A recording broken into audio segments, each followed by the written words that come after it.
Bonjour à tous et bonjour à toutes, de retour. Comme convenu, nous sommes à l'heure où j'enregistre le 17 juin. J'espère que vous êtes en forme, que tout va bien, que vous faites avec. Aujourd'hui, on va parler deux choses assez,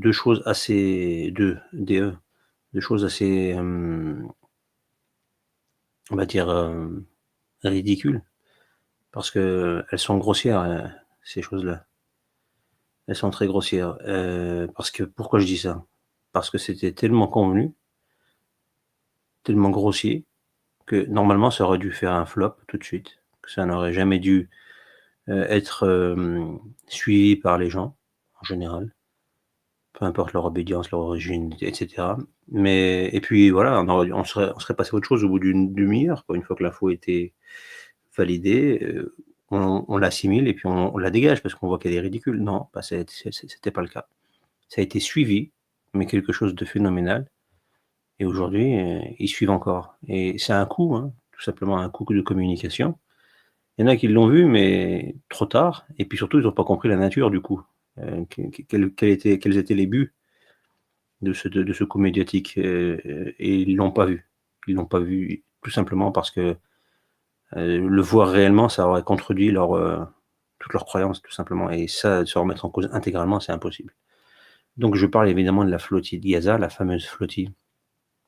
Donc on a eu pendant, je sais pas exactement 2 semaines, 3 semaines en tout, hein, une espèce de montée en puissance de cette escroquerie mise en place, toujours pareil, hein, vous savez quand vous voulez aller, surtout en Israël, le pays verrouillé, surveillé, vous ne pouvez pas entrer comme ça, ils décident qui rentre, qui sort, surtout maintenant depuis le génocide monumental qui est en place et qui continue malgré tout à prendre de l'ampleur. Depuis cette époque-là, c'est encore beaucoup plus compliqué d'atteindre, l'État imposteur d'Israël par les voies légales, autrement dit par l'aéroport en Israël qui est celui de Tel Aviv. Et sinon, vous passez par la Jordanie. Voilà, c'est les 2 accès. Je parle par, voie aérienne. Après, vous pouvez passer par les frontières terrestres, mais c'est encore plus compliqué. C'est quasiment impossible sans une autorisation de l'oncle Sam, de l'État imposteur d'Israël. Voilà, vous avez les 2 choix. Oncle Sam qui est son nom et qui est oncle Samuel, je le rappelle, hein, c'est son vrai prénom, hein, c'est oncle Samuel. C'est pas quand je dis parfois je m'amuse à l'appeler oncle Samuel, c'est pas une blague, hein. Il y a un double sens, mais c'est vraiment son prénom Samuel. Bref, donc je reviens là-dessus parce que, bah, voilà, on voit qu'ils ils ont fini, les gens, par reconnaître, enfin, pas tous, mais certains, ils ont fini par reconnaître que c'était un coup marketing, enfin, un coup de communication, pas marketing, un coup de communication pour faire avancer la cause, pro-palestinienne. Je ne sais pas en vérité quel était comment ils peuvent envisager cela, parce que je vois pas la plus-value, je vois pas l'intérêt de faire ça de cette manière-là. Par contre, il y a un autre coup qui a été fait, mais celui-ci, ils ne le comprennent pas. Donc, on a eu un groupe de 8 ou 9 personnes, je ne sais plus combien, peut-être 10, 12. Ils ont décrété qu'il fallait, pour briser le blocus humanitaire, pour approvisionner en nourriture les Gazaouis, donc un peu plus de 2 millions de personnes, on ne sait pas vraiment exactement, vu qu'ils sont décimés tous les jours et comment on peut faire un comptage de la population si on n'a pas accès au territoire depuis un certain nombre d'années et puis que tout est détruit, que voilà, c'est une zone de guerre à ciel ouvert, mais emprisonnée, tout simplement.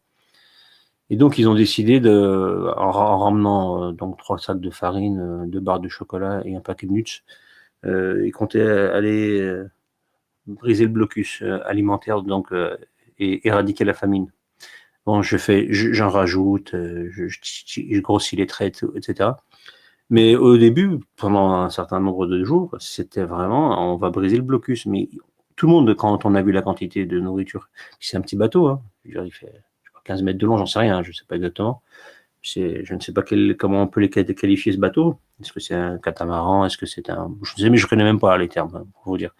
Bref, ils sont partis donc à 12-15, et donc parmi ces 12-15 personnes, donc comme c'était un coup médiatique évidemment, mais ils l'ont bien gardé, hein, de le dire au niveau alimentaire, hein. Vraiment c'était blocus. Après on a fini par le comprendre rapidement pour ceux qui avaient un peu un minimum de jugeote. Mais bon, pour faire parler ça, donc là on a vraiment compris que c'était un coup médiatique très rapidement en vérité. C'est qu'on nous a mis l'égérie mondiale, la climato extrémiste, Asperger ou Asperger, je sais pas comment on dit. il y a qui disent Asperger, parce qu'Asperger, ça fait bizarre, parce qu'elle souffre du syndrome d'Asperger, elle est super futée, mais elle n'est pas comme tout le monde, elle est toujours en avance sur tout le monde, mademoiselle Greta Thunberg, alias la fille cachée de Bill Gates et l'égérie de Al Gore pour la mise en place du fameux réchauffement climatique, enfin la propagande. Et elle, c'était l'agent, ils l'ont sorti de nulle part, elle avait 16 piges, il y a donc 5, 6, 7 ans, 8 ans, je ne sais plus quel âge elle avait dehors 16 ans, hein. Donc ça fait, à quel âge, 23, ça fait bientôt 8 ans, quoi.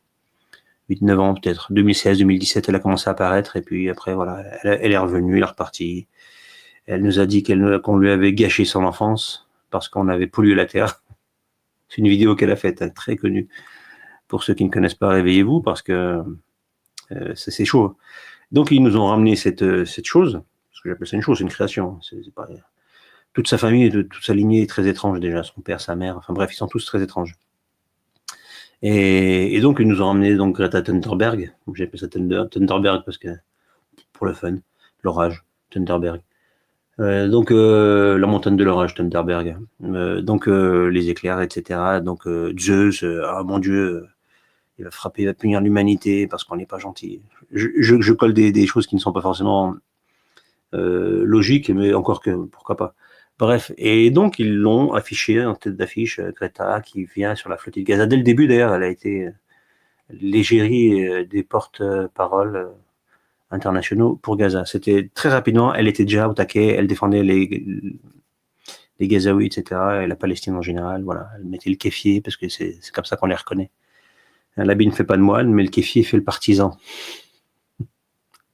Moi, je porte pas de kéfier, j'en ai jamais porté, pourtant j'en ai plein. J'en ai jamais porté, je suis pas un partisan, alors. Bon, bref. La plupart des gens ne portent pas de kéfier, hein. Ils n'ont pas besoin de ça, ou d'accoutrement. Je dis pas que c'est mal de les porter, mais quand on est palestinien, quand on veut défendre une cause, c'est bien aussi si on veut s'afficher directement, mais arrêtez de prendre les gens pour des cons au niveau médiatique. Quand vous vous affichez, que vous paradez avec une tenue qui n'est pas naturelle, tout ça pour dire que vous défendez une cause. Et moi, je vais me mettre en boubou pour défendre l'Afrique, par exemple. Je sais pas, je suis pas une femme non plus, mais encore que maintenant il n'y a plus de genre, on fait un peu comme on veut. On peut s'habiller avec des tenues féminines, même si on est un homme et qu'on se considère ni homme ni femme, mais plutôt plus ou moins neutre. Je sais pas, moi, on peut se considérer comme un poulpe et se dire que quand même on peut s'habiller comme un humain et surtout comme une femme africaine pour défendre la cause africaine. Je sais pas. De toute façon, maintenant il n'y a plus de sens, il n'y a plus de logique, plus rien ne tient debout, donc on peut aller dans tous les sens. Et donc, bah, voilà, dès le début, son plan c'était d'ailleurs octobre tout de suite, elle était là, elle est arrivée. Bon, je défends les Palestiniens. Ok, pourquoi pas. Mais bon, on n'a pas oublié d'où tu venais, hein, la pro réchauffement climatique, climato-thémanique, pour ne pas dire un autre mot. Mais bon, et là, les gens, je sais pas, ils ont tout de suite switché, ils ont dit tiens, défend les Palestiniens, et tout de suite, ils ont eu un élan de sympathie pour elle. Ceux qui ne la connaissaient pas, bon, ils s'en fait avoir, et ceux qui la connaissaient d'avant, ils la découvrent pro-palestinienne, et là, ils ont quand même changé leur fusil d'épaule. Ils ont commencé à se dire non, mais elle est peut-être bien. Ça fait peur déjà. Je vous rappelle juste qu'elle a été mise en place par les mondialistes. Juste, cette information suffit à la disqualifier définitivement. Mais bon, apparemment, non. Bon, pourquoi pas. Et pendant 1 an et demi, 2 ans, elle a fait sa propagande, tout ce qu'il fallait faire médiatiquement pour exister et être l'image, malgré tout, de la cause palestinienne, médiatique importante, hein, j'entends. Et puis, on a eu tout ce qu'on a eu depuis 2 ans, toutes les infamies, tout ce que vous voulez. Et finalement, on a eu, entre autres, en parallèle en France, l'émergence d'une certaine Rima Hassan. Rima Hassan, waouh! Je vous rappelle juste que Rima Hassan, en 2024, jusqu'en 2023, pardon, elle n'existait pas. Personne ne la connaissait. À part dans son entourage, sa famille et les gens qui l'ont croisée dans la vie de tous les jours, dans ses études, bref, personne ne la connaissait. Et après, bizarrement, elle est apparue début janvier, en février ou de janvier. Elle est apparue 2 fois dans l'émission, je crois que c'est dans l'air, ou un truc comme ça. L'émission de France 5. Je ne sais plus quelle chaîne c'est, je crois que c'est France 5.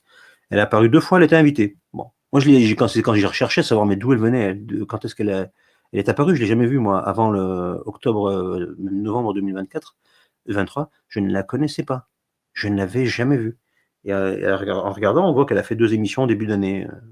C'est dans l'air, je crois. Elle a fait 2 fois de suite. Elle venait parler de Palestine, évidemment, puisque c'est sa cause, etc. Donc, avant, jamais, Walou, elle n'existait pas, médiatiquement parlant, j'entends. Donc, elle est apparue dans ces d'octobre, et ensuite, en juin ou juillet, pour ceux qui faisaient de la politique, ils l'ont découverte, elle a fait le congrès de Europe Écologie Les Verts, le truc d'été, là, je sais pas comment on appelle ça, le congrès d'été ou bref, vous savez tous les trucs ils font ça, tous les groupes, tous les partis politiques font les, comment ça s'appelle? Les trucs d'été là, bref, le terme m'échappe. Je me rappelle quand on était ado, quand on était jeunes, les socialistes venaient dans notre cité, pas en banlieue parisienne, on était une cité de campagne, hein. C'était une cité quand même, et ils venaient racoler et puis ils nous proposaient d'aller au truc d'été à La Rochelle pour les socialistes, dans les années 92, 93, 90, je ne sais plus, dans ces eaux-là. Et ils vous défrayaient avec des bus et machin. Donc tout le monde n'y allait pas, tout le monde s'en branlait. Et puis après, c'était juste un prétexte pour certains. Ils cherchaient des gens des minorités, évidemment. Ils racolaient, quoi, tout simplement. Et ils vous défrayaient jusqu'à La Rochelle. Donc pour ceux qui n'avaient jamais vu la mer, l'océan, ben, c'était le prétexte, quoi. Ça faisait une balade. Mais ils voulaient vraiment, ils racolaient, quoi. Donc ça m'énerve parce que le mot m'échappe et je ne le trouve pas et ça m'énerve. Bref, peu importe.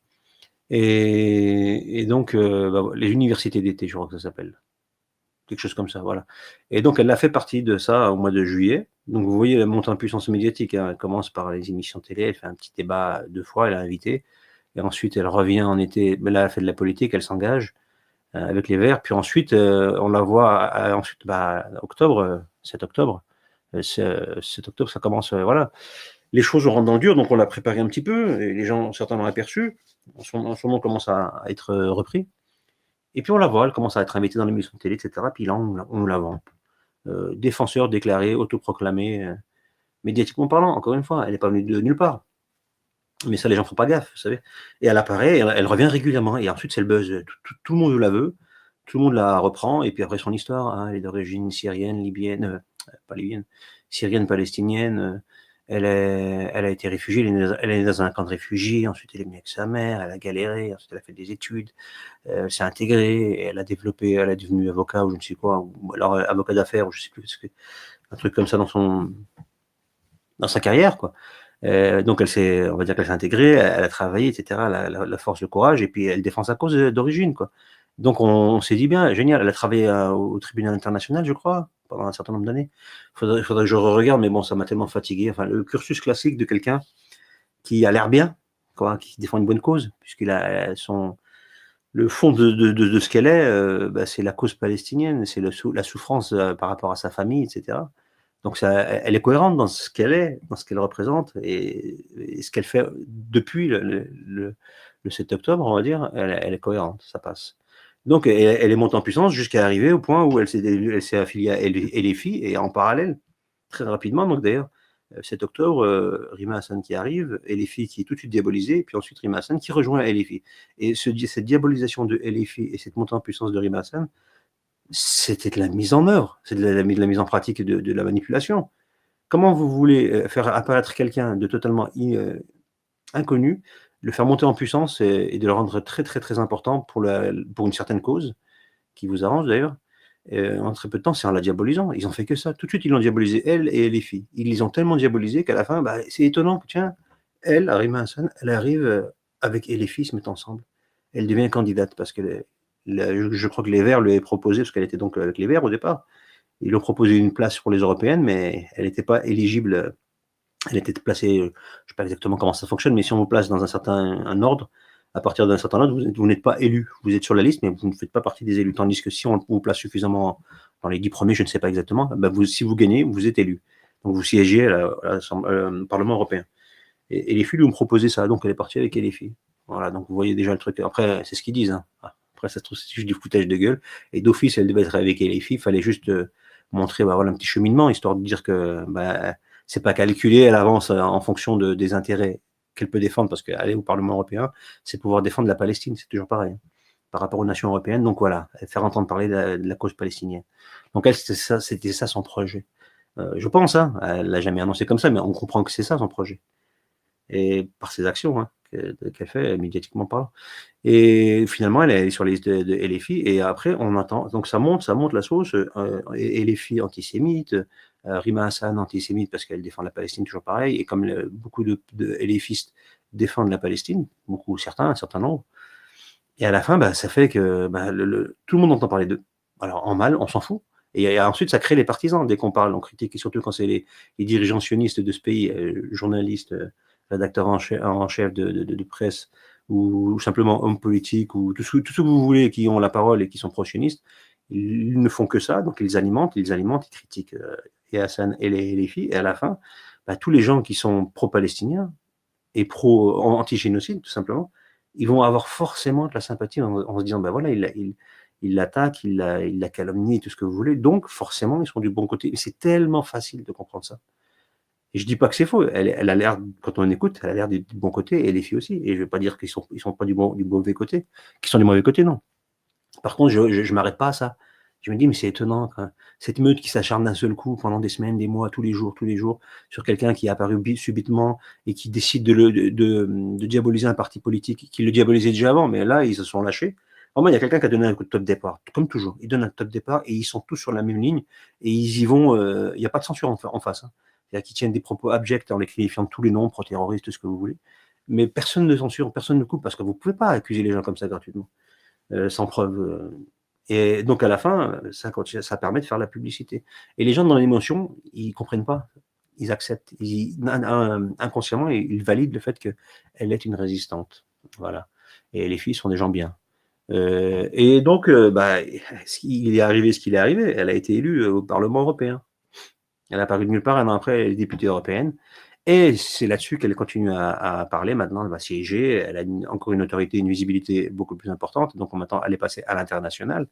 Et finalement, cette année, en 2025, donc la progression est assez intéressante, médiatiquement parlant. Et ensuite, elle apparaît, donc finalement, 2 ans après, au mois de mai, donc je crois que c'est au mois de mai, donc début mai, ou mi-mai, je ne sais plus, ils parlent de cette flottille et ils ont besoin donc de mettre des noms sur cette flottille pour ce mouvement. Il faut que ce soit connu, soi-disant, parce que c'est un coup de médiatique. Voilà. Donc, ils nous mettent la Greta Thunberg, et Rima Hassan, ils les associent donc pour la France et l'international. Ça fonctionne bien et ça fait parler. Si vous n'aviez pas mis Greta Thunberg, ça suffisait pas à faire parler suffisamment. Mais ça aurait parlé un petit peu, mais pas plus. Et puis, forcément, les médias qui les ont mis en avant, je veux dire, ils ont continué à attaquer. Donc, ils avaient encore de la matière pour alimenter encore les propos anti-Palestine, tout ce que vous voulez, parler d'islamisme, machin, etc., de tout ce que vous voulez, vous pouvez imaginer, ils ont eu encore 15 jours, 3 semaines de vomi gratuits et qui leur permettaient de relancer la machine. Et d'ailleurs, c'est eux-mêmes qui relancent systématiquement les machines avec des éléments médiatiques qu'ils mettent en place, tout simplement. Regardez, observez un petit peu, analysez un peu comment les choses apparaissent sur certaines choses, en France, je parle, hein, dans les médias français, sur certaines situations, et vous voyez que c'est eux qui les créent. En parlant, et ensuite en débattant, en créant du débat, puis ensuite ça fait réagir, donc ça continue à en parler, puis ça devient un effet boule de neige, et ça fait un événement qui devient populaire. Les gens en parlent, ils ne savent même pas d'où c'est venu, ils ne savent même pas pourquoi ça est venu, puis ils ne savent même plus pourquoi ça a disparu, mais ça a servi pendant un certain laps de temps. C'est toujours le même chemin. Et donc là, ils sont partis, et là, c'était le branle-bas de combat. Tout le monde était en train de se dire « Ah, c'est génial !» Il y en avait qui sentaient que la carotte avec Greta Thunberg, c'était pas bon. Mais ils se sont dit non, elle est pro-palestinienne quand même, ouais, ça fait 2 ans, c'est bon, allez, si, on valide. Il y avait aussi Rima Hassan avec son histoire de pro-palestinienne, son pays d'origine, machin. Donc ils se sont dit, c'est génial, elle va y aller. Et donc voilà, elle est arrivée, donc elle a été élue, elle a le droit à tous les avantages d'un élu, donc la parole médiatique, siéger au Parlement européen et tout ce que vous voulez, donc elle sera toujours mise en avant, peu importe pendant son mandat. Et donc elle a besoin de briller pour ça. Et c'est là-dessus qu'elles partent. Donc elles arrivent. On sait très bien qu'il ne va rien se passer. Moi, au pire, je me suis dit, à part finir en martyr zigouillé par l'armée israélienne, au pire, hein, je me suis dit, c'est possible qu'il les shoote, mais je n'arrivais pas à comprendre exactement où ça allait arriver. Comment ça allait se terminer cette histoire. Parce que je ne comprenais pas la plus-value de l'affaire, à part le coup médiatique, et encore une fois, je me suis dit, mais alors, elles y vont, et les Israéliens les laissent arriver. Imaginons. Ils rentrent, ils vont arriver à Gaza, les gens, ils sont des milliers, donc plus de 2 millions, ils crèvent la dalle. Ils vont débarquer au milieu de nulle part sur Gaza, comme ça, comme si de rien n'était. Les Israéliens vont fermer les yeux, vont les regarder arriver. Ils vont débarquer, et après. Après, rien du tout. C'est ça qui est choquant, c'est que ça servait à rien de toute façon. Les Palestiniens seraient venus, ils auraient vidé les cales en 2 secondes, il y avait 3 sacs de farine. Je sais même pas ce qu'il y avait, vraiment. Ils ont annoncé les trucs, mais qu'est-ce que vous voulez qu'ils mettent dans un bateau ridicule? C'est même pas plus gros qu'un camion. Même les camions, quand il y en a, il en faut des milliers qui viennent pour approvisionner une population aussi importante. Comment vous voulez qu'avec... bref, peu importe. Donc, ça aurait apporté quoi? Rien. Et donc, l'idée, c'était juste qu'on les regarde et que ça ne pouvait pas finir comme ça, ils ne pouvaient pas arriver et débarquer et décharger leurs marchandises. Ça aurait été bien, on aurait filmé un petit peu, mais ça aurait été ridicule. En 2 secondes, c'était fini. 3 bouteilles d'eau, 2 sachets de farine, l'affaire aurait été réglée, et voilà. Et après, ils repartent avec un petit bateau. Ah oui, ça aurait été pour l'image. On peut y arriver, on peut on peut traverser la défense israélienne, on peut arriver directement et donner de la nourriture aux Palestiniens. Tout le monde n'est pas naïf. Bien sûr que non, ils ne peuvent pas le faire. Mais imaginons, ils l'auraient fait, même ça, on n'y aurait pas cru. On se dit, ok, c'est juste pour de la com, ils les auraient laissés passer. Voilà. Mais à la fin, quoi qu'il arrive, ça aurait été ridicule. Donc, ça aurait fait pchit et on serait passé à autre chose. Donc, c'était pas le but d'arriver de distribuer. Il fallait qu'il y ait des incidents, pardon. Et c'était prévu. Ils les ont arrêtés donc, pour vous dire que tout est une mèche, Israël, comme les commanditaires de cette flottille. Et les seuls idiots utiles, c'est ceux qui sont sur cette flottille. Et encore, je parle que des autres, hein, pas de Rima et Thunberg. Je les considère pas comme des idiotes utiles. Elles sont vraiment, c'est entre deux, si vous voulez. Elles savent qu'elles servent une cause, elles ont des consignes, elles ne savent pas exactement ce qu'elles doivent servir comme cause. Mais elles ont des supérieurs qui leur disent, ouais, ce serait bien que tu fasses ça. Elles ne sont pas dans la connivence, elles ne sont pas au fait des choses. Elles savent qu'elles ont un employeur qui leur donne des ordres. Et en gros, globalement, elles doivent les mettre en place, quoi qu'il arrive, même si leur morale leur fait des siennes. Non, là, ça ne marchera pas comme ça, elles feront quand même ce qu'on leur dira de faire. Et donc voilà, il fallait absolument qu'il y ait un incident, et il est arrivé. L'armée israélienne a intercepté dans les eaux internationales. Donc vous vous dites, bon, ils auraient pu attendre d'arriver au large de Gaza. Non, ils sont arrivés au international. Donc il fallait faire du bruit. C'est un choix. Ils ont pas c'est pas à l'insu de leur plein gré que l'armée israélienne les a interceptés dans les eaux internationales. C'est pas le fruit du hasard. Il leur a envoyé des drones, et l'autre, elle filme, ah ouais, ils nous envoient des drones, nous envoient des mousses, machin. S'il nous arrive quelque chose, machin, enfin, là, ils ont fait monter ça comme si c'était grave. Bref, du foutage de gueule, et c'est passé. Et là, ça fait tous les jours, c'était l'épisode des flottilles de Gaza. Il faut les soutenir, il faut les soutenir, il faut les soutenir. Bref. Ça a retourné le cerveau à plein de gens. Et ils sont arrivés, et l'armée les a récupérés, et ça a fait parler, et ils nous ont montré les images. L'autre, la guerrière, la Thunberg, qui sourit pendant qu'on l'arrête. Ils l'ont expulsé très très vite d'ailleurs, et ensuite ils ont gardé Rima quelques jours de plus. Ils l'ont expulsé très très vite et rapidement, et ils ont fait un scandale quand elle est arrivée avec l'autre clochard qu'ils ont mis en avant, là, la blonde, là, je ne sais pas comment elle s'appelle, on ne sait même pas, ces gens-là, ils sont toujours en Israël. C'est quoi cette population en France qui vit dans un autre pays, mais qui vit en France, mais qui chie sur la gueule des Français, et qui donne toute sa soumission à ce pays, Israël, et qui revient en France et qui vient de faire son argent et qui vient vivre en France, mais qui donne allégeance à un autre pays. Et je comprends pas, moi. Je comprends pas. Et il s'affiche sans problème, et la police qui est là, ouais, oui, tu as ton drapeau israélien, tu cries Am Israël, machin, je sais pas quoi, à une meuf ou à des gens, je sais pas quoi. Quand Rima elle sort avec je sais pas qui, parce qu'on la voit pas, elle hurle, et elle devient médiatiquement connue, alors qu'elle était déjà dans les sphères, elle connaissait pas mal de monde, de ce qu'on a pu connaître, mais à la limite, on s'en carre l'oignon de cette meuf.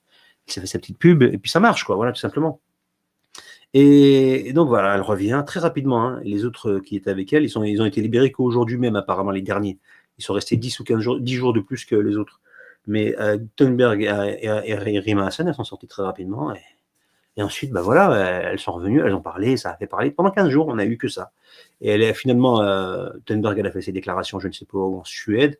Ça a fait parler un peu, mais voilà, on est passé à autre chose. Et Rima, elle est arrivée en France. La seule interview qu'elle a donnée, je rappelle juste, il y en a beaucoup qui sont tombés dans le panneau aussi, elle l'a donnée sur Radio Nova, la fameuse radio qui a été rachetée par Mathieu Pigasse, je crois, qui est milliardaire, qui soi-disant lui défend la liberté d'expression, et tous les bouffons pro-palestiniens qui ont vu que c'était une radio. Je rappelle juste qu'il y a Guillaume Meurus qui est allé dans cette radio, qui est tout sauf un dissident, ce mec. C'est un guignol. Ah oui, il a dit que Milolevski, je sais pas comment il s'appelle, Milolevski, ça rend à la con comme ça. Benjamin, donc chez Netanyahou, de son pseudo d'OQTF, mais il s'appelle Benjamin, mais Miekolevski. J'arrive même pas à le dire. Je le lis pas, je le dis de tête, mais j'arrive pas à le dire. Donc il a dit qu'il avait pas de, il avait coupé le bout. C'était un machin, parce que j'ai dit le mot, ça va striker, un machin sans fuite. Voilà, c'est la même chose, quoi. C'était un adepte du petit moustachu à bras tendus, mais sans voilà. Sans une partie de sa virilité, voilà. Voilà la vanne de merde. Et soi-disant ils l'ont mis à pied, ça fait un scandale pareil. Après, ils lui ont donné Radio Nova. La radio reprise par un milliardaire. Donc, milliardaire, vous savez que ça n'existe pas, un milliardaire honnête. Je parle pas dans le sens il l'a volé. je vais pas rentrer là-dedans, c'est pas le sujet. Mais voilà, c'est quelqu'un qui fait forcément partie. Il est forcément à un moment ou à un autre, il a des accointances avec le côté obscur de la force mondialiste, c'est tout. C'est pas, il n'y a pas de milliardaire honnête. Hein. C'est pas moi qui le dis, hein. C'est connu. Hein. Les grandes fortunes ne se sont pas créées avec la force du poignet. Voilà. Il n'y a pas que de la sueur. Il n'y a surtout pas de sueur. Ou alors c'est celle des autres et elle n'est pas consentie, cette sueur. Voilà. Il y a aussi du sang. Bref, donc, et elle est venue dans cette radio pour aller expliquer ce qu'elle a fait. Sincèrement, je ne l'ai pas regardé, j'en ai rien à foutre. Mais ça vous montre que cette radio est devenue radio web télé. Enfin, ils font de la télé, ils font de la radio. Vous trouvez leur canal sur YouTube, ils sont assez, puis sur Twitter ou ailleurs, vous les trouvez. Ils sont facilement. Ils ont ramené toute une équipe de jeunes plus ou moins drôles, plus ou moins talentueux. Mais bon, voilà, ça mange pas de pain, donc ça va pro-palestinien, mais ça va valider les filles, et puis là, ça va valider l'escroquerie. Rima Hassan, tout simplement, en l'invitant, et c'est ridicule, voilà. Mais continuez, ça, les gens, ils sont partis, ils ont accepté aussi de se dire, bon, on va aller sur la radio de Pigasse, parce qu'ils invitent des gens qui sont blacklistés. Voilà, ça marche. Hein. C'est très très vieux comme technique, mais ça marche.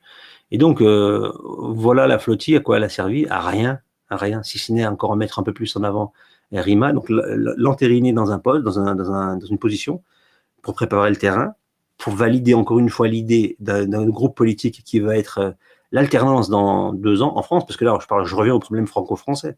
On a utilisé la lumière d'un événement dramatique mondial pour apparaître et pour encore être plus mis en avant grâce à ça. Et ce qui fait que, justement, grâce à ça, on va pouvoir profiter des retombées et éventuellement gratter une petite place pour les élections prochaines présidentielles en France. Alors, c'est pas pour elle être élue, mais c'est parce qu'elle fait partie d'un groupe qui s'appelle donc LFI et où le leader charismatique, connu, c'est le frère franc-maçon de grand-père en petit-fils, Monsieur Mélenchon.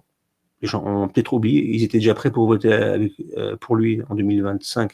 Non, quand est-ce qu'il a été élu Macron? 2025 2024 C'était quand les élections? Ah oui, c'était 2022, punaise. Pour vous dire comment je m'en carre le mignon, comme dirait l'autre. Je m'en fous à un point que j'avais oublié. C'est 2022, c'est européenne 2024. Donc c'est en 2027, voilà, donc dans 2 ans. Les nouvelles.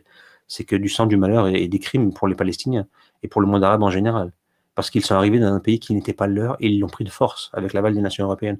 Je vous rappelle juste ça à titre d'information. Donc ceux qui viennent et qui pensent que le 7 octobre, c'est le début de la méchanceté et qu'on mérite, non. Quand un voleur vient chez vous, alors je sais que c'est en plus, c'est comment on appelle ça, un inside job, évidemment, merci le Hamas, ton univers impitoyable, les escrocs créations israéliennes. Je mets tout le monde dans le même lot, Hamas, Hezbollah, le Fatah, comment il s'appelle, le djihad islamique, et je ne sais plus qui est l'autre éventuellement. Bonnet blanc, blanc bonnet. Création, intérêt uniquement à la fin, quoi qu'il arrive, pour l'État imposteur d'Israël dans son agenda, dans l'avancement de son agenda. C'est tout, rien d'autre.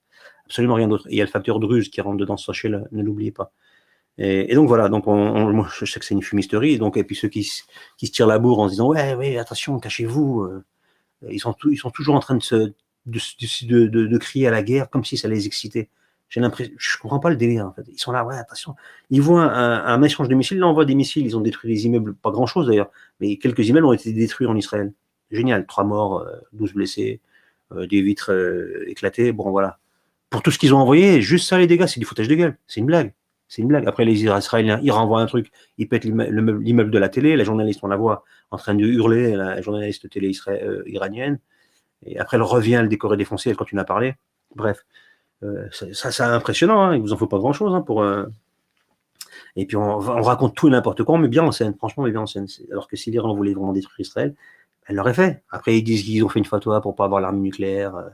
Elle est connue depuis longtemps, cette fatwa. Mais évidemment, si l'arme nucléaire était comme elle est définie, si elle existait, évidemment que c'est anti-islamique d'avoir une arme comme celle-ci. Elle détruit tout. Elle détruit tout. Donc l'islam interdit de détruire tout, de détruire la nature, de détruire tout court. Il y a plein de notions en islam, mais les gens comprennent même pas, ils connaissent pas, qui empêchent de faire certaines nuisances. Vraiment, même dans son propre intérêt, quand on veut vous protéger, il y a des choses qu'on ne peut pas faire. On ne peut pas couper les arbres, on ne peut pas polluer l'eau, on doit respecter le vivant, même quand on combat. Mais les gens ne comprennent même pas. Et je parle de guerre défensive, hein. Je ne parle pas de combat gratuit, machin, bref. Il n'y a pas d'attaque, il n'y a pas de guerre offensive en islam. Juste pour rappel, mais bon, c'est pas le sujet. Et en 1916, ils ont fait la fameuse révolte arabe avec notre prince, notre fameux Laurence d'Arabie. le shérif, avec le shérif de la Mecque, a été donc la famille Hussein, ceux qui ont récupéré la Jordanie, donc traîtres de grand-père en petit-fils, qui ont, sur ordre de Britanniques, encore une fois, toujours, hein, au Caire, au sud, ils font leur chaos avec les frères musulmans, et au nord, ils font le chaos avec les hachémites donc shérif de la Mecque, parce qu'à l'époque c'était l'Empire ottoman, donc c'était pas frontalier, même s'ils avaient été en grande partie colonisés, et ils avaient quand même il y avait encore le khalifa, voilà, et qui était réduit à peau de chagrin, mais la Palestine et l'Arabie et la Jordanie, c'était encore le khalifa avec l'Empire ottoman qui venait de se faire massacrer, mais qui existait encore techniquement et religieusement parlant. Et qu'est-ce qui s'est passé? Ils sont arrivés, les Britanniques, avec leur fausse monnaie et leurs promesses. Ils ont dit au shérif de la Mecque, tu sais, il faut vraiment que tu fasses quelque chose contre les Turcs et qui vous oppriment. Mais parce que si vous vous soulevez contre les Turcs qui vous oppriment, on va vous aider. Mais si vous vous soulevez contre eux, on vous promet un pays. Et toi, tu seras, le shérif de la Mecque, tu seras le calife. C'est toi qui vas prendre le pouvoir. Et vous aurez une nation musulmane forte. Voilà. On vous le promet. Les Britanniques qui disent ça. Les Britanniques qui ont l'intention, quelques années après, de proposer la Palestine comme foyer national juif. Alors que ça appartient aux Ottomans. C'est incroyable. Donc, ils font ça en 1916. Et ils font les révolutions arabes en 1916. Ça dure 2 ans. Et je renvoie d'ailleurs à ceux qui sont intéressés par le sujet à l'excellent livre qui était sa thèse d'ailleurs à l'ONU, de Cheikh Imran Hussein, qui s'appelle, en français il a été traduit par Fiat Lux, en français il a été traduit, comment il s'appelle?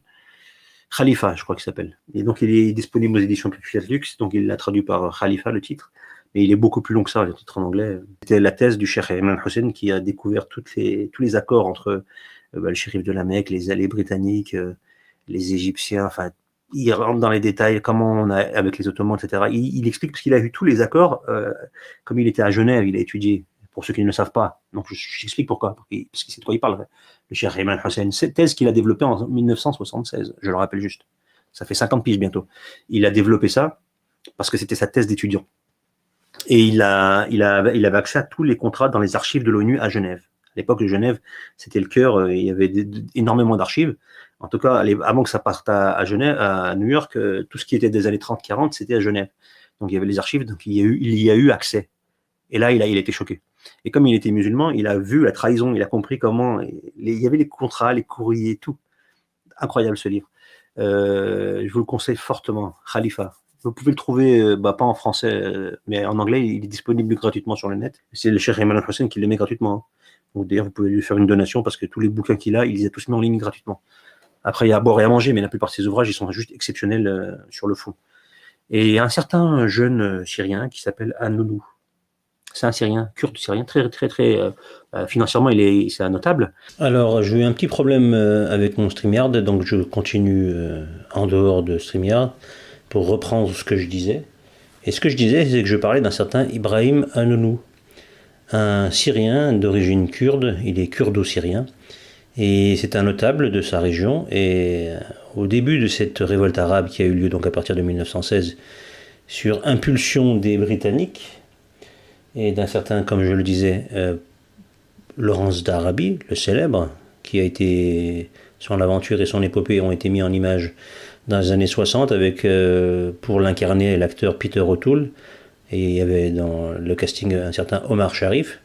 Et donc on a mis en avant, on a romancé son histoire de révolte. En réalité c'était un espion, rien d'autre, pour la couronne britannique. Et il a réussi, enfin lui c'est pas le seul, il a réussi à monter tous les musulmans donc, de cette époque-là, en particulier les grands dirigeants des contrées arabiques et syriennes, d'aller combattre donc les Ottomans qui étaient donc qui chapeautaient toute la région, et en particulier les lieux saints de la Mecque et Médine et Jérusalem, qui étaient donc tous sous l'emprise du califat depuis maintenant presque 10 siècles. Donc. Je ne sais pas si je l'ai déjà dit avant, enfin je le redis ici. Et donc c'est cette guerre qui a été menée.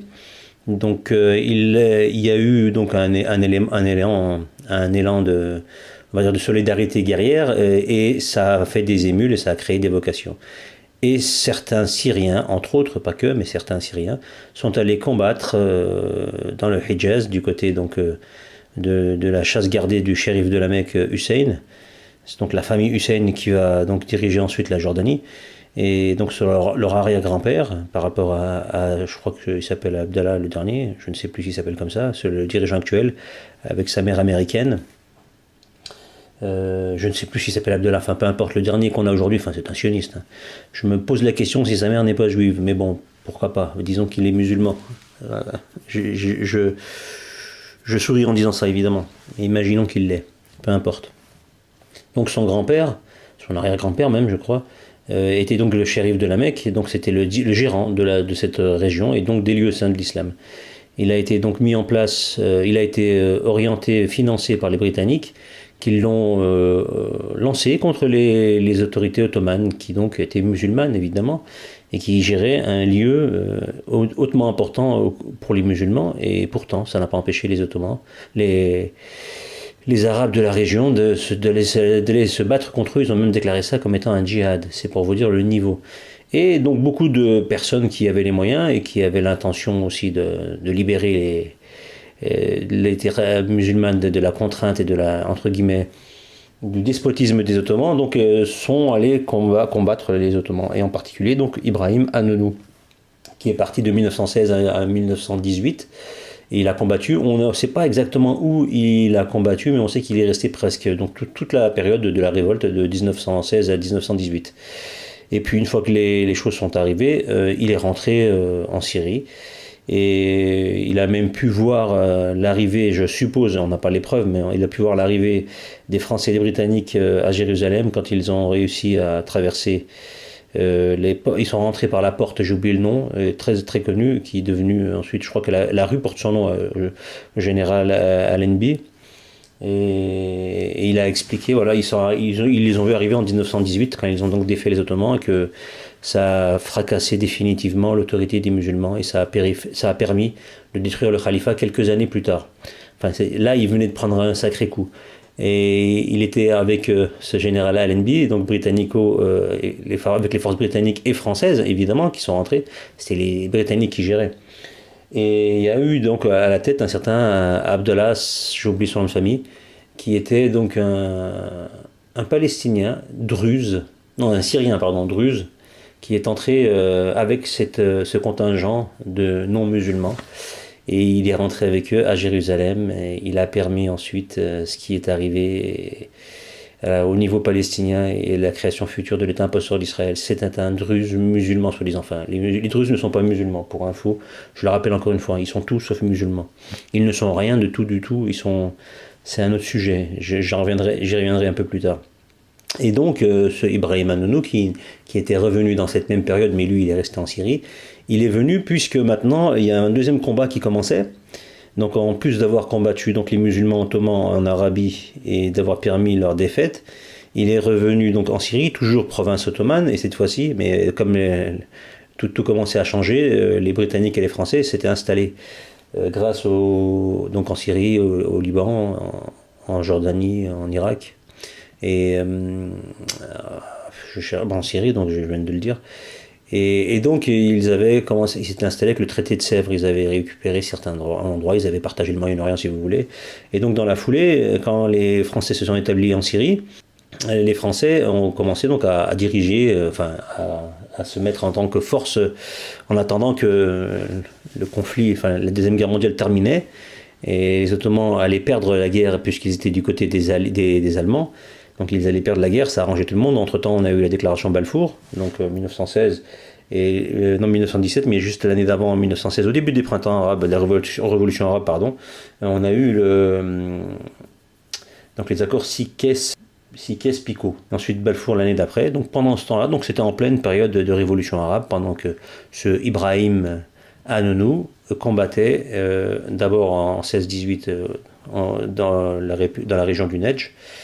Pardon, pas du Nejdj, du Hijaz, je m'excuse, le Nejdj c'est Riyad, le Hijaz c'est la Mecque et Médine, Jeddah, etc. C'est toute cette région-là approximativement. Donc pendant qu'ils combattaient là-bas en 16-17, les Européens ils se partageaient déjà le gâteau. Et ensuite en 18, quand tout a été terminé, que les accords ont été validés, enfin ils ont été rédigés, ils ont commencé à fuiter d'ailleurs. Les accords de Balfour ont été fuités par les bolcheviks. Les bolcheviks qui étaient à la tête de l'Union soviétique de l'époque. Et justement, c'est eux qui ont fait fuiter ça, et ça a permis donc aux masses arabes de se dire ah, il y a une trahison. On a combattu les méchants Turcs soi-disant qui nous oppressaient, et ils ont insufflé aussi au cœur des nations arabes l'idée de nationalisme, évidemment. C'est ce qui a révolté les Arabes en disant ben, on va avoir un pays à nous, et c'est toujours les autres qui vous le promettent. Hein. Les autres qui ne sont pas de votre pays vous promettent un pays. C'est génial. J'ai jamais vu ça nulle part ailleurs. Et comment on peut accepter ça? Un pays étranger, une nation étrangère, une culture étrangère qui vient chez vous. Étonnamment déjà, pourquoi ils viennent chez vous? Ils s'installent, ils font la guerre et ils vous disent on va t'aider, cher ami, chez toi. Mais tu veux avoir ton pays, on va te l'offrir. Mais d'où on peut tenir ce genre de discours et que personne en face ne tilte? Je ne comprends pas. Ou alors ils ont massacré tout le monde, tous ceux qui auraient pu se lever avant, tous les penseurs, tous les gens intellectuellement peu influents et qui avaient un pouvoir, ils les ont soit achetés, soit tués, soit éliminés d'une manière ou d'une autre pour que les masses ne réagissent pas. Je ne sais pas, c'est une question que je me pose. Bref, donc on a influencé, on a mis en tête dans l'esprit des musulmans la possibilité de créer sa propre nation, alors que l'islam c'est la Ummah, hein. Le dogme islamique, il n'y a pas de nation. Dieu ne reconnaît pas la nation, il reconnaît les communautés. Et les communautés, peu importe vos origines ethniques ou tribales, peu importe, vous êtes de la communauté religieuse. Donc ça englobe tous les gens qui se revendiquent de cette religion. Il n'y a pas de frontières de couleur, de niveau social, etc. Ni même géographique. Après, il y a une zone géographique évidemment. C'est de facto. On n'est pas en lévitation autour de la Terre, on est tous sur des zones précises. Donc, au bout d'un moment, il y a une zone à peu près cohérente et qui se dessine, ce qui correspondait au Khalifa à une époque.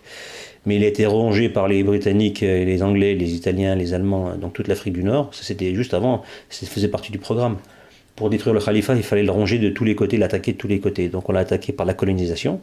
Donc tous les Européens sont rués sur l'Afrique du Nord. Je ne parle même pas de l'Afrique centrale et de tout le reste de l'Afrique. D'ailleurs, je me focalise sur le Khalifa et sur le monde musulman, puisque c'est là où le cœur de la convoitise se trouvait, c'est-à-dire la Palestine. C'est pour ça qu'il fallait le détruire. Donc on l'a détruit en passant par l'Afrique du Nord et la colonisation.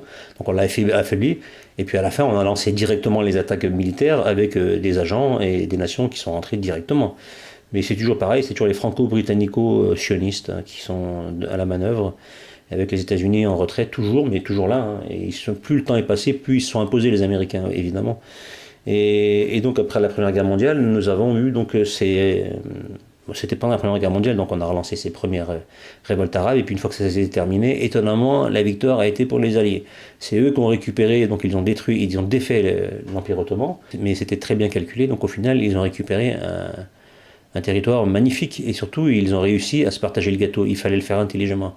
Évidemment, la France donc a récupéré la Syrie, et instantanément, l'étonnant monsieur Ibrahim Anonou a eu l'idée géniale de se dire ah bah tiens, je vais m'opposer contre les Français, je veux pas qu'ils restent en Palestine, en Syrie, parce que c'est pas cool. Donc on s'est battu contre les Turcs quelque temps avant, sur injonction des Britanniques évidemment, et aujourd'hui je vais me friter contre les Français, sur injonction, sur soufflage, entre autres, ça se dit peut-être pas, mais on va dire que ça se dit, de nos chers amis bolcheviques, dirigé par un certain, à l'époque, Lénine. Alors pour info, Lénine, c'est un athée total. Pour lui, la religion, c'est l'opium du peuple. Phrase très célèbre de ce sieur. Il est de confession, donc soi-disant chrétienne orthodoxe. Ça, c'est pour la légende, mais pour lui, il n'est pas spirituel, c'est un vrai athée. Et pour lui, c'est vraiment de la fumisterie. Et ce qui est très étrange, c'est que sa maman est juive. Elle est juive, mais elle s'est convertie à l'orthodoxie. Bon. Donc de toute façon, quoi qu'il arrive, peu importe la religion, la spiritualité, le fait de naître d'une maman juive, ça fait de vous automatiquement un membre du peuple élu, parce que c'est la transmission par le sang, n'est-ce pas? Alors c'est pas la même transmission par le sang pour tout le monde. Quand c'est religieux, c'est le sang qui coule dans vos veines, et quand c'est religieux, mais dans le sens il faut prendre la terre, c'est le sang qui coule, mais directement en dehors de vos veines sur le sol. Ça arrose le sang. C'est ce qu'a dit récemment, je crois que c'est l'ambassadeur d'Israël, je ne sais plus si c'est en France ou dans quel pays, il a dit ça à la télévision en français, la guerre se fait par le sang des Palestiniens, il faut répandre le sang des Palestiniens. À peu de choses près, c'est ça, c'est le sang, c'est celui-ci, les mots sont peut-être pas tout à fait comme ça, on peut dire ça à la télé sans être poursuivi, enfin, je ne comprends pas. Si je comprends en vérité, je sais où on est, je sais que c'est Satan qui gère ce pays, ce monde, cette planète, pour l'instant évidemment, et c'est lui qui a le micro, et c'est ses partisans qui continuent à croire que ils ont gagné déjà, et ils pensent qu'ils arrivent à la fin, donc ils se lâchent, ils se cachent plus, voilà, c'est comme tout, vous savez, c'est comme un lion quand il vous attaque, il va vous guetter et il sera dans l'invisibilité par rapport à vous pendant tout le temps de la traque qui dure 99% du temps. Et puis quand il arrive à portée de pattes, il sort des buissons, il apparaît ouvertement et il vous saute dessus. Mais ça, c'est la fin. Donc quand ils pensent qu'ils sont dans cette... évidemment, la bétail, c'est nous, et les lions, c'est eux. Enfin, ils se pensent, c'est la tribu de Judas. Hein. Et Judas, c'est le lion. Hein. D'ailleurs, la royauté en général, c'est le lion, et c'est pas seulement la royauté chrétienne ou je ne sais quoi. C'est vraiment le lion, c'est pour eux, c'est Judas. C'est le roi qui va arriver, c'est le lion, c'est leur lion. C'est pas une blague. Donc tous les lions qui ont été acceptés, toutes les idées du rôle des lions validées par toutes les royautés du monde entier depuis des lustres, elles remontent en réalité toutes avec le principe du roi de Juda. Voilà. Et le roi de Juda, c'est qui? C'est un certain borgne. Et donc le conflit commence parce que voilà, on a soufflé les nihilistes bolcheviques, donc, dont Lénine faisait partie et qui étaient donc évidemment intéressés par une destruction et le chaos en Palestine. Officiellement, il était athée, c'était pas ce qui l'intéressait. Officieusement, il est enfant de la communauté des Lumières et des pleureuses en dreadlocks. Donc, clairement, que vous le vouliez ou non, il a travaillé pour sa secte, c'est tout. On peut dire ce qu'on veut. Moi, mon point de vue, il est clair, net et précis. On ne fait jamais rien gratuitement. Toutes les idéologies du monde, elles ont un sens. Quand on défend une idéologie à coups de millions de morts et de guerres, il y a un but. C'est pas pour la gloire, c'est pas pour le territoire, c'est pas pour les monnaies. Ça va au-delà de ça. Et il n'y a pas de règle, il n'y a pas d'exception à la règle, je veux dire. Je ne devine pas, je ne dis pas pour dire. Je fais un constat par rapport à ce qui s'est réellement passé, concrètement, et je remonte les fils, je regarde les décisions qui ont été prises avant, les actions qui ont été menées, qui les a menées, pourquoi, comment. Et à la fin, la conclusion, elle coule de source, pour le coup, c'est le cas de le dire. Elle coule, le coule de source et le sang coule surtout. C'est toujours cette règle immuable qui est toujours maintenue et recherchée. Le sang qui coule tout le temps. Donc on arrive avec ça et ben, M. Ibrahim Anonou décide d'attaquer avec d'autres personnes. Il remonte, il arrive à soulever des populations. Et ce Ibrahim Anonou donc, combat pendant un certain temps les Français et par qui il est armé, je suppose que ça peut être les Russes, même donc les bolcheviks si vous voulez.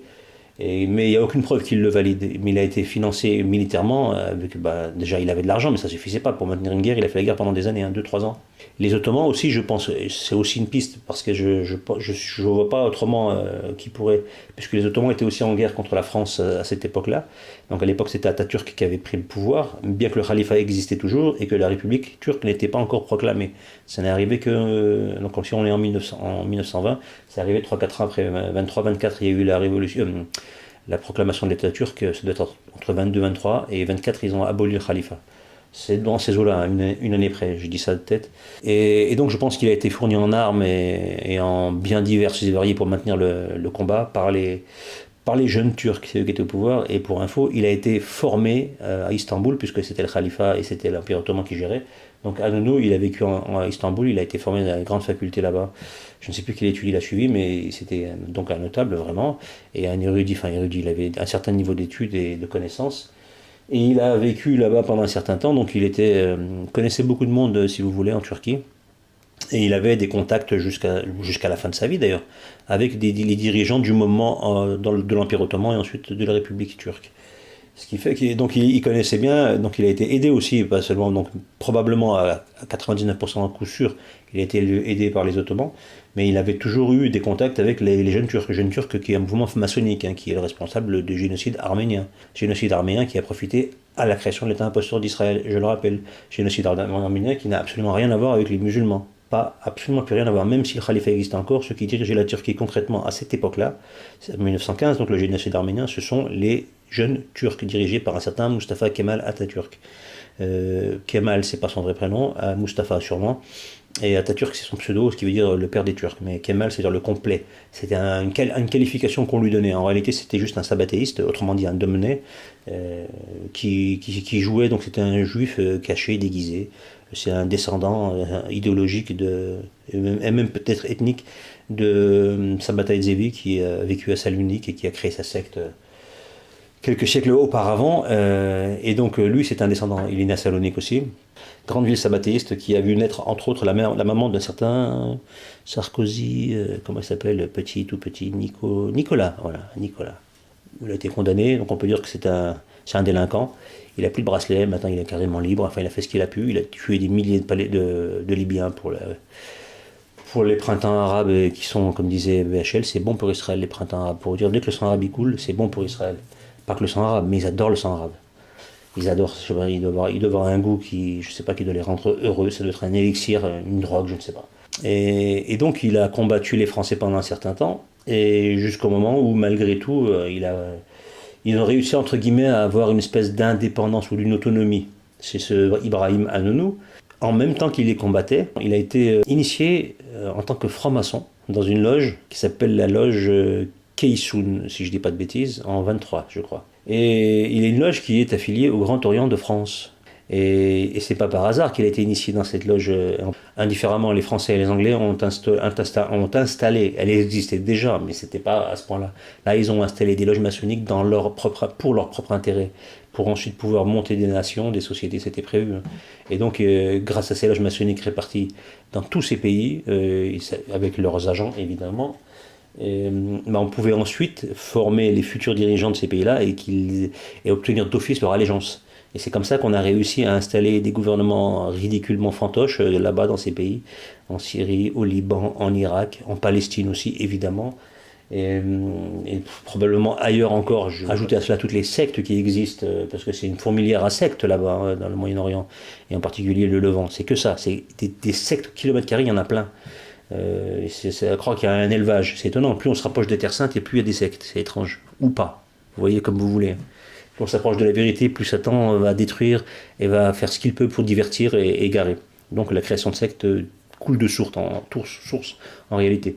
Et comme les francs-maçons, pardon, c'est les grands constructeurs, ceux qui rêvent de construire le temple, parce que c'est que ça, la franc-maçonnerie, pour ceux qui pensent encore que c'est des altruistes qui sont dans le bien commun, ils veulent créer des sociétés et les développer pour le profit de tous. Vous voyez, c'est des philanthropes. Ils sont là pour l'intérêt vraiment de tout le monde, grâce au savoir et à l'initiation produite par le grand architecte de l'univers qui leur donne les grandes clés des mystères de cette planète. Mais bon, à part un charlatan borgne, c'est tout ce qu'il y a, c'est ça leur secret. Ils travaillent pour lui, mais eux, ils vous font croire que mon cul, machin, et vas-y que je t'aide, et vas-y que je suis gentil. Bref, je vais pas revenir dessus. Si vous cherchez un peu sur la maçonnerie, renseignez-vous. Regardez Kabbale, maçonnerie, et vous allez rigoler. Voilà. Ou pas, ça dépend encore une fois. Et voilà, donc on a cet agent qui a combattu sur ordre des Anglais les Ottomans en Arabie. Et pas peu fier de ce qu'il a fait, il est revenu en Syrie et il a combattu les Français, qui sont en réalité ceux qui l'ont formé dans la tradition maçonnique ésotérique, puisque c'est une mouvance ésotérique. Et comment dire, et juste dans la foulée, ensuite, finalement les Français ont accepté de créer l'État syrien, pardon, et il fallait nommer un gouvernement. Pour info, Ibrahim Hanounou n'était pas seul à être initié à la loge Keisoun de Damas. De Damas ou d'Alep, je ne sais plus. En tout cas, c'est très facile à retrouver, les sources, elles sont très faciles. Ils étaient un certain nombre d'autres grands personnages importants qui ont combattu avec lui directement ou pas, et ils en ont initié donc un certain nombre. Et quand la France a décidé donc de donner cette espèce de début d'un peu de dépendance à la Syrie, avec les frontières qu'il a plus ou moins aujourd'hui, d'ailleurs, en partie. Après, quand ils ont créé Israël, ça a changé. Ils ont créé l'Irak et la Syrie, ça a été... Bref, peu importe, mais dans la foulée, ils ont donc donné un gouvernement, et quasiment tous les postes qui ont été... donc tous les ministères ont été donnés à des gens qui ont été formés en partie dans la loge de celle de M. Hanounou, Ibrahim Hanounou, et de d'autres loges. Mais quasiment l'intégralité du gouvernement était franc-maçon. Tous affiliés à la grande loge du Grand Orient de France, pardon. Et ça, vous vous dites, c'est très étrange. Donc ce Ibrahim Hanounou et ses contemporains syriens qui ont été donc nominés au gouvernement ont tous combattu la France. C'est pas un peu du foutage de gueule, ça? Et pourquoi je parle de ce Ibrahim Hanounou? Parce que c'est l'arrière-grand-père, pardon, d'une certaine Rima Hassan. Vous voyez un peu le dessin qui se profile en face de vous, là? Et Rima Hassan a un arrière-grand-père qui est l'exacte copie conforme du grand-père, cette fois-ci, d'un certain Tariq Ramadan. Sauf que là, ça se passe en Égypte. C'est quasiment à peu près, plus ou moins à la même époque, mais ça se passe en Égypte. Et là, on a une espèce d'effet miroir qui sont donc leurs descendants, le petit-fils pour l'un, Tariq Ramadan, Et la petite fille, pardon, pour l'autre, est Rima Hassan. Tous les deux sont en France, tous les deux sont francophones, tous les deux prêchent un message particulier. Tariq Ramadan, il allait loin, lui. Ah, il allait loin, lui. C'était un champion du monde, mais lui, Tariq Ramadan, son grand-père, donc monsieur Hassan al-Banna, qui n'est pas son vrai nom Al-Banna, c'est ce qui veut dire le constructeur, celui qui a construit, celui qui construit en construction, peu importe, c'est un rapport avec la construction, la maçonnerie. Pour moi, ça veut dire le franc-maçon, Hassan al-Banna. On dit le maçonnerie, mais c'est pareil, je veux dire, on tourne, vous savez, on essaie de ne jamais donner le mot directement, on fait passer par la symbolique, par des choses qui peuvent vous évoquer quelque chose sans le dire directement. Donc Hassan al-Banna, qui est donc celui qui a initié la secte des frères musulmans sur financement et sur injonction, encore une fois, de la société du canal de Suez, qui était une société britannico-sioniste. C'est toujours du sionisme derrière. Ceux qui sont à l'intérieur, même s'ils sont britanniques, de nationalité, de langage, de culture, mais les personnes en elles-mêmes, elles ont une idéologie sioniste, toujours. C'est toujours en rapport avec le Grand Orient. Le Grand Orient, tourné vers l'Orient, toujours, toujours. Et la maçonnerie, son temple avec le fils de la veuve, tout ça c'est dans la Bible, c'est dans la Torah, je veux dire. On se base pas sur la Torah pour le fun, pour dire juste on prend l'idée, mais c'est de la symbolique, il n'y a pas de fond. Il faut pas se moquer faut pas se moquer des gens, sincèrement. Faut arrêter de se foutre de la gueule ouvertement des gens en niant l'évidence que tout le monde peut voir. Et donc ce Hassan al-Banna, il a pris l'argent sur injonction des Britanniques qui géraient le canal de Suez, donc qui avait beaucoup d'argent. Et on lui a demandé de créer un groupuscule qui deviendrait le fameux frères musulmans. Ensuite, il y a le nationalisme qui était déjà là, donc qui a été installé partout, dans tous les pays arabes, partout, sauf en Palestine. Il n'y avait pas cette idée d'indépendance de défendre son pays. Non, c'est partout, tous, Syrie, Égypte, Jordanie, Irak, Liban, tous, partout il y a eu le nationalisme. La Palestine, c'est arrivé bien plus tard. Et ça a permis justement aux sionistes de pouvoir se dire on va prendre la terre plus facilement. Donc ils ont inoculé le cancer du nationalisme dans tous les pays, à commencer par l'Égypte, pour pouvoir ensuite, ça a permis de détruire à chaque fois le khalifa, à chaque fois. C'est ça qui a mobilisé les populations. C'est pas que ça, mais ça a permis, entre autres. Et grâce à ça, on a pu monter des collectifs de personnes à l'intérieur de chaque nation qui ont finalement réussi en tout cas, du moins à faire du mal au khalifa, et ça l'a affaibli. Donc les Ottomans ont eu différents foyers de résistance. C'est un travail de longue haleine, mis en place par les britannico-sionistes. C'est un vrai travail d'orfèvre, de manipulation démoniaque. C'est très malin, dans le premier sens du terme. Et donc on avait donc la famille Ramadan qui a attaqué, enfin pas Ramadan, c'était donc Al-Banna. Je n'ai plus le nom de famille d'origine, je ne connais plus, je l'ai oublié. Et donc son grand-père donc, a pris l'argent des Britanniques, les ordres, et il a fondé ce groupuscule frères musulmans qui est construit comme une loge maçonnique. C'est d'initiation, c'est du cooptage, il y a des rites, etc. Et à la fin, ils ont créé ce groupuscule terroriste qui a toujours tué quand il fallait, sur ordre, etc. Ça n'a rien à voir avec l'islam, vraiment rien. Même s'ils s'appellent les frères musulmans, c'est facile de s'appeler les frères de quelque chose. Moi, je préfère aussi les frères juifs, et je crée ça de mon côté, et je fais ce que je veux, et surtout je tue les gens. Voilà. Au nom, puis je dis bien frère juif. Qui a qui a 2 centimes de neurones d'intellect, il va comprendre que c'est du foutage de gueule, mais non. Bref, donc son frère, il a créé SKO en Égypte, donc c'est devenu quelque chose qui luttait contre le pouvoir, et forcément le pouvoir qui commençait à prendre forme et qui a vu la naissance de l'Égypte moderne, il a combattu ce cancer qui était à l'intérieur. Ça a tellement été combattu que les membres de cette famille, donc Hassan al-Banna, il avait une fille qu'il a marié à un certain Ramadan, je ne sais plus comment il s'appelait, c'est Saïd Ramadan, c'est le père de Tariq Ramadan. Et Saïd Ramadan, ça a été clairement annoncé, c'était un agent de la CIA, il travaillait pour la CIA. Donc le grand-père, il travaillait pour les Britanniques, et le gendre, celui qui a épousé la mère de Tariq Ramadan, donc la fille de Hassan al-Banna, lui c'était un agent de la CIA, belle famille.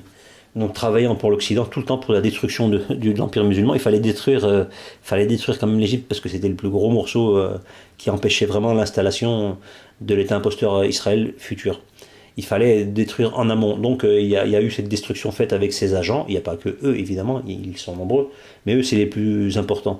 Saïd Ramadan a été donc avec un 56, la guerre du canal de Suez, etc. Il y a eu des fuites, il y a eu des agents qui sont partis ou qui sont évadés préventivement, dont la famille Ramadan qui a été exfiltrée tout simplement.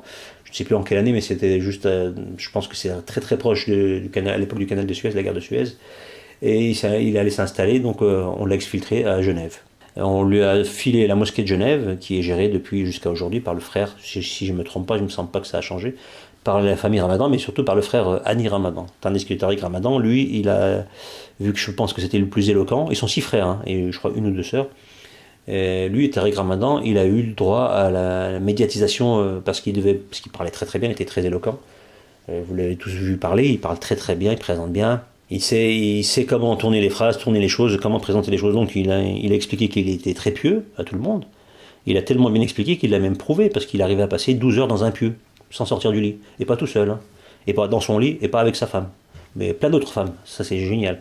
Donc on a vu la traîtrise de ce personnage, de ce mensonge avec l'éthique islamique. Oui, on a vu l'éthique. Et je ne sais pas comment il définit le mot éthique, lui, mais c'est un éthique. Une éthique plutôt, et je pense qu'une éthique c'est une femme, quoi. Et lui, il aime bien représenter l'éthique sous toutes ses formes, de toutes les origines, de toutes les... Je vais rester, je vais pas parler plus, parce que je vais encore tourner en dessous. Bref, donc Tariq Ramadan a été donc cet agent payé par le Qatar, donc avec cette filiation très dégueulasse. C'est une filiation de traître à la cause de la Oumma, celle qui soi-disant défendait et représentait, cette Oumma qui a laissé le califat se faire détruire par ses propres représentants, on va dire.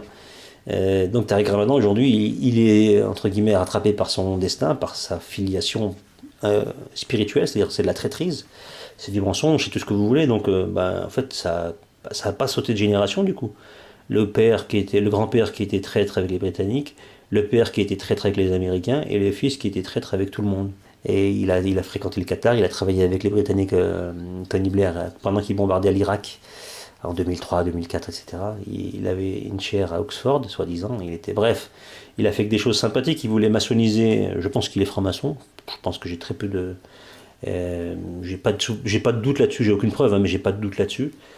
Comme probablement son père et son grand-père, son grand-père albanin, je veux dire, c'était signé, comme dirait l'autre. Donc on cherche pas plus. Donc on a eu cet agent-là en France, et en parallèle, on a la famille.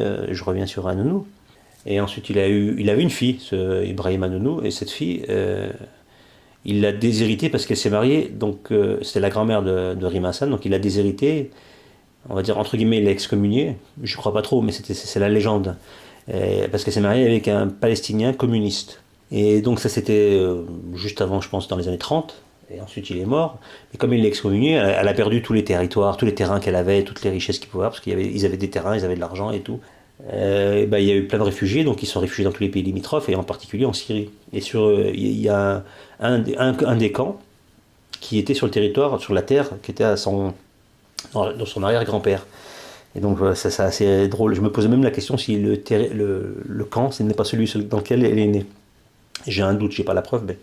Bref, donc cette fille-là, puisqu'elle s'est mariée avec un Palestinien, donc communiste en plus, hein, toujours l'idée communiste, là où ils ont commencé, une fois qu'Israël a été créé, c'est là où ils ont commencé à instaurer l'idée de nation. À l'époque, ils n'en ont rien à faire, donc ils ne sont pas rebellés plus que ça, les Palestiniens, l'idée d'avoir une nation, parce que les Juifs, ils avaient cette idée-là, donc ils l'ont bien mise de côté, ils l'ont donné à tout le monde, sauf aux Palestiniens, pour pas qu'ils se révoltent, et voilà, vous savez comment, comme on dit, quand vous voulez foutre le chaos, il faut secouer le peuple avant de s'en servir, voilà, agiter le peuple avant de s'en servir, c'est ce qu'ils ont fait. Ou ne pas l'agiter, c'est ce qu'ils ont fait avec les Palestiniens. Ils ont agité certains et ils ont calmé d'autres, ils ont endormi d'autres, et ça a marché. Et donc les mecs comme Ibrahim Hanounou sont les traîtres, les crapules, les plus gros vendus qui puissent exister. Et ce mec-là, donc il a banni sa fille elle s'est quand même mariée avec ce Palestinien, ils ont vécu dans des camps ensuite quand Israël a pris la terre et le pays, donc ils ont été chassés avec la Nakba. Le Nakba qui est arrivé donc en 48, ils sont partis en Syrie. Ils ont vécu là-bas, ensuite ils se sont installés, etc. Et ensuite, donc c'est la grand-mère. La grand-mère a donné naissance à la mère de Rima Hassan, qui elle aussi s'est mariée, donc elle s'est mariée avec un autre Palestinien. Et du coup, elle est née en 92 dans un camp de réfugiés, donc celui de Nerab, je crois. Et aujourd'hui, cette jeune fille qui serait née là-bas, en plus tout est flou dans son histoire. Elle a fini par revenir en tant que réfugiée. Je crois qu'elle avait, 7 ans, 8 ans, elle est venue en France. Tout est flou dans son histoire depuis qu'elle est née, même son grand-père, tout ce que je viens de vous dire, son arrière-grand-père. Il y a des informations, mais il n'y a rien qui est lié, il manque des éléments. Et moi, je pense qu'on va au-delà de ça. De ce que je viens de vous dire déjà, mais si on cherche, on va trouver, je pense que ça peut être très violent, mais comme j'ai pas de preuves, je vais me retenir de parler. Je donne des faits qui sont, entre guillemets, avérés. C'est pas détaillé précisément, mais les grandes lignes, elles sont là. Après, le reste... On peut dire ce qu'on veut, puis après elle raconte ce qu'elle veut elle aussi, hein, parce qu'il y a aussi des informations qu'elle donne, je pense que c'est 80% c'est du pipeau. Donc ils sont revenus en France, elle a été réfugiée avec sa mère, son père il était dans l'aviation syrienne de l'époque de Bachar al-Assad. Bon après il a fait ce qu'il a pu, peu importe, c'est un Palestinien mais syrien. Bon, ce que je sais c'est qu'elle est venue en France, elle a fait des études, elle a réussi à progresser, etc. Elle a fini par faire de la politique et de faire, donc elle a travaillé je ne sais plus où au niveau droit international. Elle a monté des ONG pour défendre le droit de certaines personnes, des gens exilés, je ne sais plus quoi, enfin un truc là assez classique. Et puis finalement, elle a été mise en avant, comme vous l'avez vu, depuis 2023, pardon. Et aujourd'hui, on a elle, cette descendante de traître, qui a travaillé avec l'ennemi et qui a permis, par son œuvre, la création de l'État imposteur d'Israël. État imposteur d'Israël qu'aujourd'hui, soi-disant, elle combat. De l'autre côté, on a Tariq Ramadan, qui, pareil, son grand-père, a permis au final la création de l'État imposteur d'Israël. État imposteur d'Israël que, soi-disant, Tariq Ramadan combat et combattait. Est-ce qu'il le combat encore? Je ne sais pas. En tout cas, aucune confiance. Absolument aucune confiance. Et je vais revenir sur la famille Hanounou. Je suis persuadé qu'il se revendique sunnite, musulman sunnite, du côté donc de son grand-père, arrière-grand-père syrien et kurde. Je pense que ça c'est du foutage de gueule, je suis persuadé qu'ils sont druzes. Ils correspondent parfaitement, son particulier, son arrière-grand-père. Après, elle se revendique même pas musulmane, elle est neutre, hein. Vous voyez, quand ses comportements, ses attitudes, elle a rien de musulmane, elle est juste d'origine, entre guillemets, de région où l'islam est pratiqué, mais en elle-même, elle ne représente absolument pas l'islam. Mais absolument pas. Après, je dis pas que c'est bien, c'est mal, je constate simplement. Pour moi, je la considère pas comme une musulmane, c'est tout. Et comment dire, et son grand-père, son arrière-grand-père, je suis persuadé que c'est un druze. Déjà, la région d'où il vient, c'est un des fiefs des druzes. Après, ils ont été pourchassés, ils ont vécu partout. Ils n'ont pas été pourchassés pour rien, hein. Il n'y a pas plus versatile qu'un druze. Vraiment, oubliez les Domnay, les franquistes, les varanes, les sabatéistes, etc. C'est des joueurs de bonto à côté. Les druzes, c'est du haut niveau de crapulerie. Haut niveau de crapulerie. Et bref, il y a plein de choses à dire. Je vous conseille vraiment de vous renseigner sur les druzes. Vous allez tomber de votre chaise si vous êtes assis, vous allez tomber si vous êtes debout, et vous allez vous volatiliser si vous marchez. Faites attention quand vous vous renseignez sur ce sujet. Et c'est étonnant qu'on en parle tellement peu, tellement pas. Israël, par contre, je sais très bien ce qu'elle fait avec les Druzes. Donc, je pense que c'est un Druze. Je pense que sa famille est Druze et ça explique beaucoup de choses dans leur comportement, dans leur versatilité, dans leur non-appartenance à aucune nation. Ils peuvent changer de veste, de filiation. Ils n'ont pas de parole, tout simplement, dans leur attitude. Et ça permet d'expliquer le comportement de son grand-père et même eux, et même sa descendance. Donc, quand je la vois, elle, moi, je vois quelqu'un de versatile, d'hypocrite, d'intéressé. Son comportement ne sert à rien en réalité. Par contre, elle va servir à quelque chose prochainement, puisque sa popularité est mise en avant pour pouvoir ensuite, elle va créer du clivage, c'est normal. On l'a pas mise en avant pour rien. Donc elle va mettre, même si on l'a mise en avant de manière négative, mais elle fait comme elle est partisane, elle va ramener, donc plus on va les critiquer, plus elle va ramener ceux qui la soutiennent déjà ou ceux qui la soutenaient à peine, voire ceux qui ne la soutenaient pas mais qui n'avaient pas encore choisi leur idéologie et leur camp. Elle va ramener beaucoup de gens, des indécis et d'autres qui la suivaient déjà, en masse. Ce qui va permettre ensuite, donc elle a été élue au Parlement européen, et la continuité avec LFI et le franc-maçon donc Merluchon, on va partir au présidentiel et probablement qu'ils vont arriver à un moment à faire quelque chose, soit à l'élire lui président et faire un gouvernement avec peut-être elle ou pas, c'est peu importe. En tout cas, il va être au pouvoir à un moment ou à un autre avec leur idée maçonnique, parce que là, ça va être la franc-maçonnerie clé en main. En 2027, peut-être que c'est leur projet. Je spécule, hein, j'essaie de voir un peu où on peut aller, en donnant des concordances tangibles et proches. Moi, je vois bien la possibilité pour pouvoir faire rentrer, cette fois-ci de manière cachée et discrète, la Merluche. Voilà, tout simplement. Donc Merluche va pouvoir peut-être profiter de ça, parce que ça va faire venir, entre guillemets, les votes des musulmans. Ceux qui ne votent plus, je dis entre guillemets musulmans, parce que voter déjà, ce n'est pas islamique.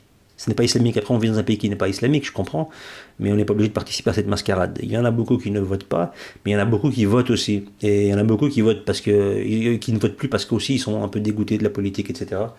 Vu l'ambiance et le climat en France, concernant les musulmans en général, qu'ils soient de nationalité française ou pas, hein, je veux dire, ou d'origine ou pas française, peu importe.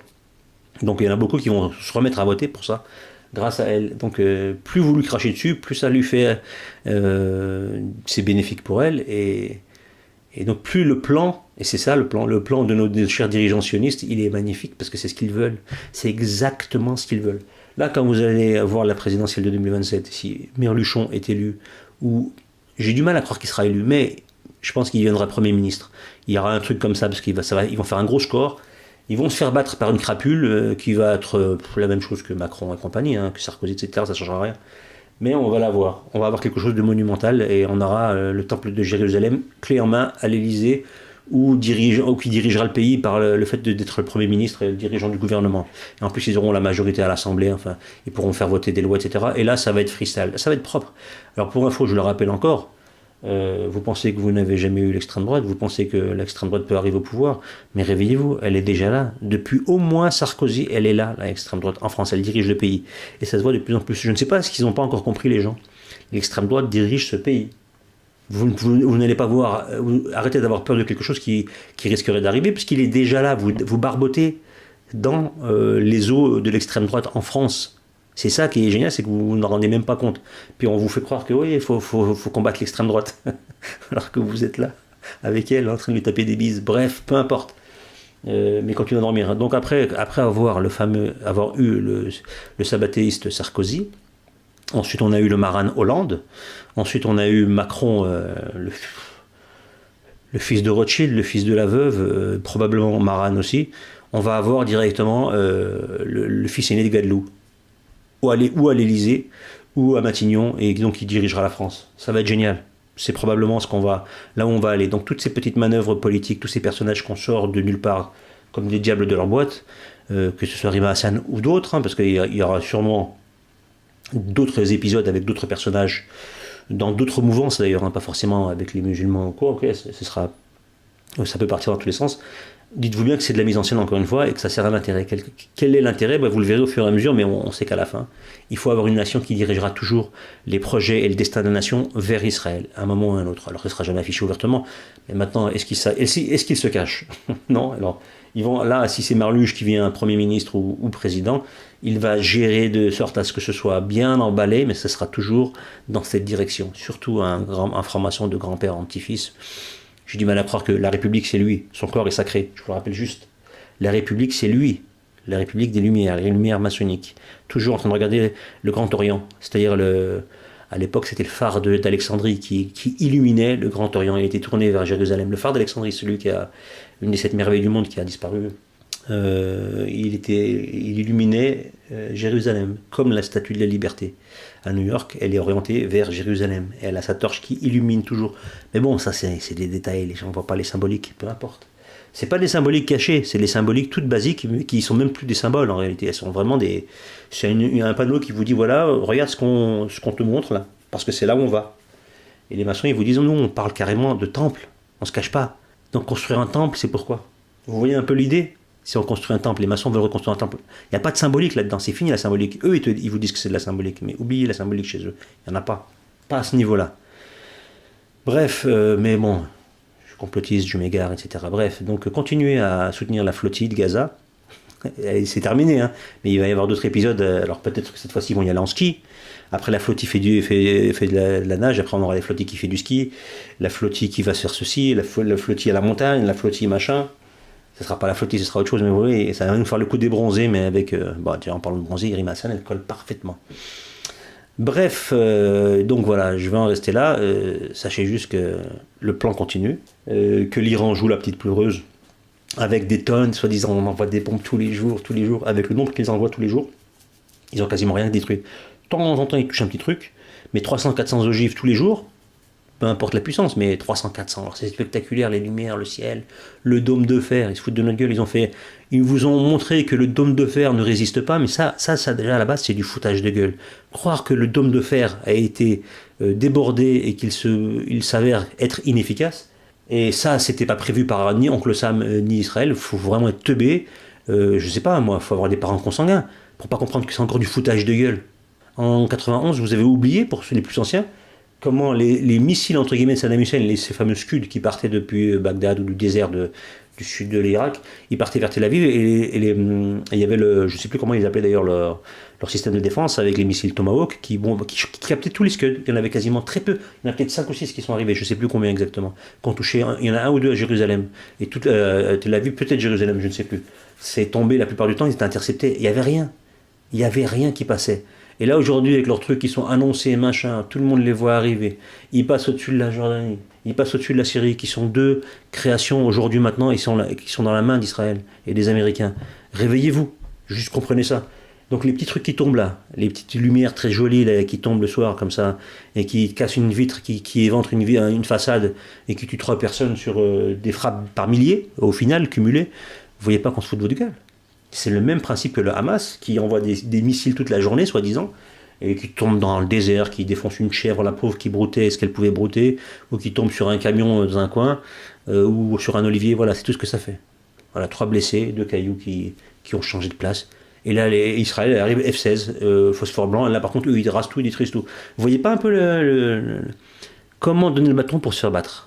Voilà, comment, avec les guignols, avec le casting toujours, le Hamas, le Hezbollah, le Fatah, tous, le djihad islamique, c'est tous des agents, directs ou indirects.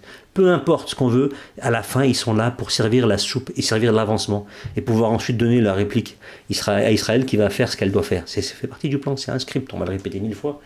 Allez, je le rappelle encore une fois, bon, je fatigue peut-être tout le monde, mais bon, je vais pas. Les gens se font avoir de la même manière, donc je vais répéter de la même manière encore une fois. Mais libre à vous de croire que l'Iran est un pays gentil, hein. Ils sont pas méchants l'Iran, mais leurs dirigeants, je parle pas des Iraniens, je parle pas des chiites en général, je parle de leurs dirigeants, la spiritualité chiite, utilisée par les chiites, dirigeants, servira, et c'est une sœur jumelle du judaïsme, et donc ils attendent le même messie, juste pour rappel, bref, je vais pas m'égarer, donc à la fin, au final, ils ont le même projet. Voilà. Donc quoi qu'il arrive en ce moment avec l'Iran, quoi qu'il arrive, quand l'Amérique va venir, soit elle va rentrer directement, soit elle va intimider d'une manière ou d'une autre les Iraniens, avec quelque chose de violent ou des menaces assez importantes, qui auront l'air vraiment terribles, sachez que c'est du foutage de gueule. Alors ils vont vous détruire un petit truc de temps en temps, puis vous montrer ça, mais en réalité c'est juste ça, et c'est rien d'autre. Et ils n'ont pas plus de projets de détruire que ça, et de capacité aussi. Parce que s'ils font vraiment une guerre totale, il y a plus d'Israël déjà, même si la bombe atomique n'existe pas en tant que telle, je le rappelle encore une fois, Israël sera de toute façon éradiqué. Les Iraniens, s'ils veulent, ils envoient tous les jours des personnes en 10 jours, et les Égyptiens au sud, pareil, si jamais ils voulaient, ils envahissent Israël tout de suite. Je veux dire, Israël, c'est rien. 10 millions d'Égyptiens qui partent à pied, il n'y a plus d'Israël, c'est envahi. Ils peuvent ramener leur F-16, leur char, tout ce que vous voulez, il n'y aura rien qui va se passer. Ils seront envahis. Vous voyez ce que je veux dire? L'Iran, c'est pareil, ils envoient des gens, et puis, juste les Arabes, ils partent à pied, tous les pays autour, ils rentrent, il n'y a plus d'Israël. Par la masse, voilà, ils viennent, juste ça. Mais non. Bref, le sujet n'est pas celui-ci, mais peu importe. Donc voilà. Donc on arrive à la fin de cette vidéo, je reviendrai plus tard. Voilà, je pense que j'ai fait le tour, j'espère que j'ai pas été assez long, s'il faut que je cut, parce que c'est un peu long. Peu importe, donc je vous souhaite une bonne journée. Pour ceux qui veulent me soutenir, vous pouvez, j'ai sorti un nouvel ouvrage qui s'appelle Les Foutus, la connerie en flux tendu. Je vous le conseille fortement, normal, c'est moi qui l'ai écrit, et je l'ai écrit pour qu'il soit lu, donc je vous le conseille fortement, encore une fois. Vous avez tous les liens dans la description sous cette vidéo, entre l'espace commentaire et la vidéo. Vous avez donc un petit espace, et là vous avez les liens pour ce livre-là, et vous avez aussi le lien pour vous abonner à ma chaîne YouTube, sur laquelle vous êtes, mais vous la connaissez. Non, il n'y a pas le lien d'ailleurs, je dis n'importe quoi. Il y a le lien pour mon blog, pardon, et vous pouvez vous abonner sur mon blog, que je vais remettre, je vais réapprovisionner en texte, etc. Au fur et à mesure, après, il faut, voilà, abonnez-vous, hein, ça, c'est plus on est de fous, plus je vais l'alimenter, évidemment, c'est fait pour être lu, et c'est gratuit. Et ensuite, vous avez la possibilité aussi de me suivre sur Twitter, je pense que je vais le mettre le lien, n'hésitez pas. Par contre, préparez-vous, ça défrise. Quand je vais sur Twitter, moi je vais pas que de la cuillère, je suis assez rentre dedans, il n'y a pas de politiquement correct, bref. Vous pouvez me suivre là-dessus, et vous pouvez aussi me soutenir via Tipeee, j'ai mes liens, ou vous pouvez aussi vous procurer mes ouvrages via des formules différentes de contribution, et avec différentes possibilités. Voilà, vous avez tout ça. Et puis voilà, donc je vous souhaite une bonne journée, une bonne soirée, tout ce que vous voulez, le meilleur. Évitez d'écouter des gens qui racontent un peu tout et n'importe quoi, surtout n'importe quoi. Réfléchissez par vous-même, faites le tri par vous-même, et réfléchissez avec justesse, pas avec émotion, parce que c'est compliqué, hein, surtout maintenant. Puis des fois, il faut faire des recherches aussi, pour comprendre les tenants et les aboutissants d'une situation particulière, et au moins de saisir à qui elle va profiter, pourquoi c'est en place, etc., etc. Voilà, n'écoutez pas les premiers venus, écoutez-les, mais contrôlez, checkez, et faites encore une fois votre propre opinion en cherchant de vous-même. Parce qu'on doit tous chercher de soi-même ce qu'on peut. Évidemment qu'on peut recouper les informations, écouter des personnes qui vous donnent des infos, évidemment. Mais on n'est pas exonéré de faire soi-même des recherches complémentaires ou critiques, etc. Au contraire, ça va profiter à tout le monde une fois qu'on a fait ce travail-là. Et on avancera beaucoup plus facilement et on ne se fera pas avoir par les crapules. Et on aura le comportement adéquat le moment venu quand les choses vont tourner du mauvais côté, qui vont tourner du côté obscur des choses. Donc il va falloir être éveillé et avoir les lampes torches.